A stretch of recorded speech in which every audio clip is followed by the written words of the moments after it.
سربراہ تنظیم بحالی کمیٹی ڈاکٹر فاروق ستار کا کہنا ہے کہ عمران خان 18ویں ترمیم ختم کرنے کے لیے صوبوں سے لڑنے کے بجائے 8واں قومی مالیاتی کمیشن لائیں اور صوبوں سے وسائل واپس لے کر براہ راست شہروں کو فراہم کریں۔ اس حوالے سے مزید جانتے ہیں۔ سربراہ تنظیم MQM پاکستان بحالی کمیٹی ڈاکٹر فاروق ستار کہتے ہیں حکومت کی کارکردگی غیر تسلی بخش ہے۔ PTI اپنے منشور سے ہٹ گئی ہے۔ حکومت کی نہ تجربے کاری، نہ اہلی اور نہ لائقی کا خمیازہ عوام کو بھگتنا پڑ رہا ہے۔ عمران خان مزید بربادی نہ پھیلائیں، اپنی ترجیحات درست کریں اور سمجھ بوجھ کے ساتھ اقدامات اٹھائیں۔ ورلڈ میمن TV سے خصوصی گفتگو کرتے ہوئے ڈاکٹر فاروق ستار کا کہنا تھا کہ حکومت کا روڈ میپ درست نہیں ہے۔ کراچی کی ضروریات کا حکومت کو علم ہی نہیں۔ شہر کے لیے 1100 ارب اس وقت جاری کیے جب کراچی بارش میں ڈوبا ہوا تھا۔ ان کا کہنا تھا کہ میں حکومت کا دشمن نہیں بلکہ دانا دوست ہوں۔ وزیر اعظم مجھ سے مشورہ لیں۔ عمران خان 18ویں ترمیم ختم کرنے کے لیے صوبوں سے نہ لڑیں بلکہ 7ویں مالیاتی کمیشن کی جگہ 8واں قومی مالیاتی کمیشن لائیں اور صوبوں کو جو وسائل زیادہ چلے گئے ہیں وہ واپس لیں اور براہ راست شہروں کو دیں۔ سربراہ تنظیم MQM پاکستان بحالی کمیٹی ڈاکٹر فاروق ستار کہتے ہیں کہ کوئی ایک پارٹی کراچی کو نہیں چلا سکتی۔ ساری پارٹیاں اپنے ذہن سے یہ خنث نکال دیں کہ ان کا میئر آئے گا۔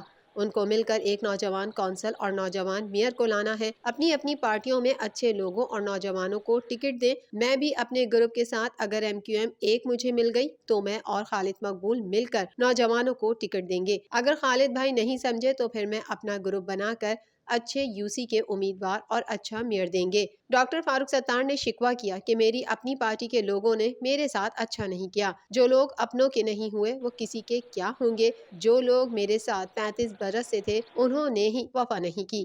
لوگوں کو عاجزی انکساری بہت پسند ہے، برداشت و تحمل بہت پسند ہے۔ پھر اگر آپ پالیٹکس میں ہیں اور لوگوں کی جھگڑے نمٹانا، ان کی بات کو سننا، کیونکہ آج کے نفسہ نفسی کے دور میں جو ہے وہ لوگ سننے والے بھی نہیں ملتے۔ تو اگر آپ کہتے ہیں کہ کسی کا مسئلہ سن لیں، اس کا کوئی مرض ہے تو آدھا مرض چلا جاتا ہے، آدھا مسئلہ حل ہو جاتا ہے۔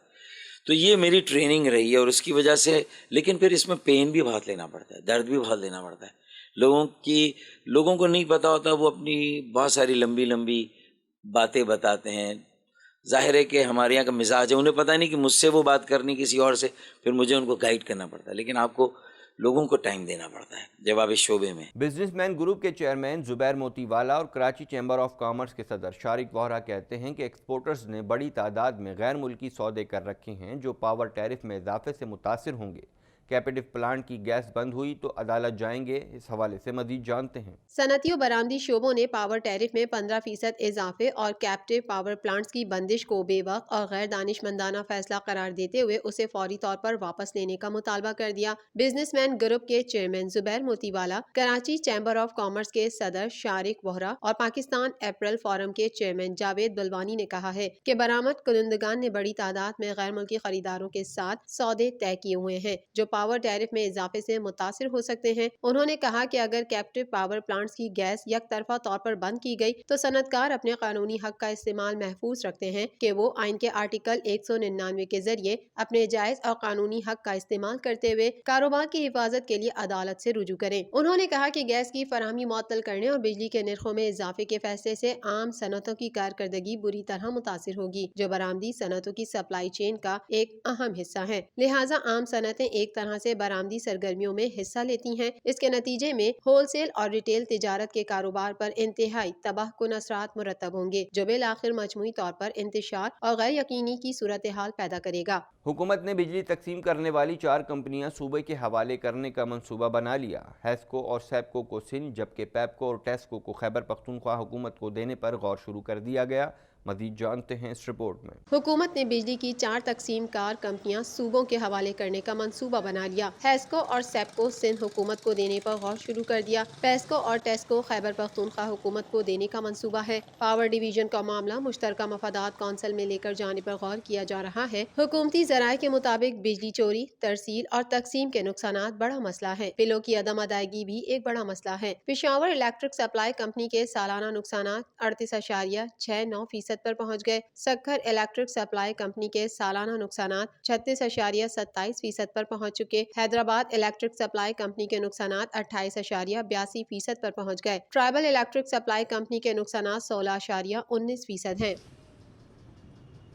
2020 کپاس کی پیداوار کے لحاظ سے بدترین سال رہا، صرف 55 لاکھ بیلز کی پیداوار ہو سکی، 60% کاٹن جیننگ فیکٹریاں چالو ہی نہیں ہو سکیں، ہزاروں افراد کو بے روزگاری کا سامنا کرنا پڑا ہے۔